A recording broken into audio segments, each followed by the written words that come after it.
अरण्यकांड का अध्याय 46 अत्यंत महत्वपूर्ण और रहस्यमय प्रसंग है।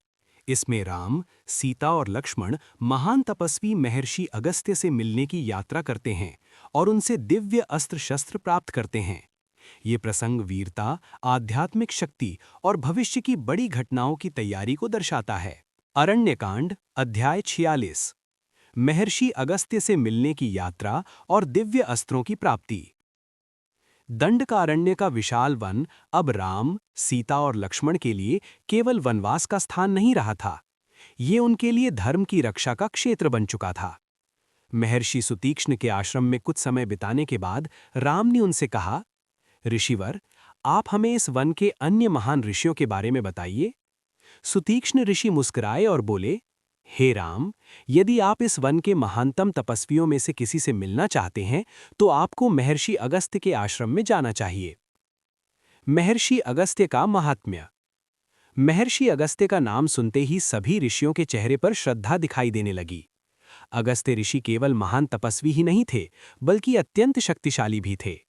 कहा जाता है कि उन्होंने अपने तप के बल से कई दुष्ट राक्षसों का नाश किया था। यात्रा की तैयारी। राम ने निश्चय किया कि वे अगस्त्य ऋषि के आश्रम अवश्य जाएंगे।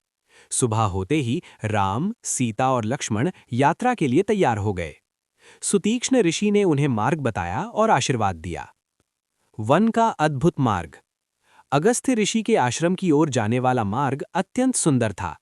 कहीं विशाल वृक्षों की छाया थी, कहीं छोटी-छोटी नदियां बह रही थीं। सीता उस प्राकृतिक सौंदर्य को देखकर प्रसन्न हो रही थीं। लेकिन लक्ष्मण सदैव सतर्क थे, क्योंकि वन में कहीं भी राक्षस आ सकते थे। मार्ग में ऋषियों के आश्रम। यात्रा के दौरान राम कई छोटे-छोटे आश्रमों से भी गुजरे। वहां रहने वाले ऋषियों ने राम का स्वागत किया। सभी ऋषि राम को देखकर अत्यंत प्रसन्न थे। वे जानते थे कि राम ही धर्म की रक्षा करेंगे।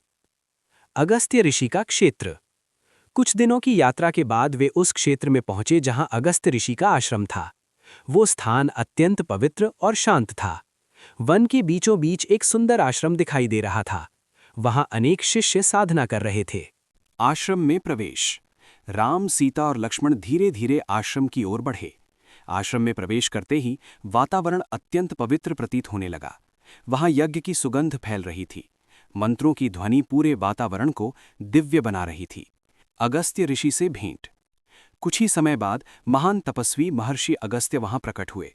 उनका तेज अत्यंत अद्भुत था। उनकी आंखों में गहरी शांति थी। राम ने तुरंत आगे बढ़कर उन्हें प्रणाम किया। ऋषि का स्वागत। अगस्त्य ऋषि ने प्रेम से कहा, हे राम, मैं जानता था कि आप यहां अवश्य आएंगे। उन्होंने सीता और लक्ष्मण का भी स्वागत किया।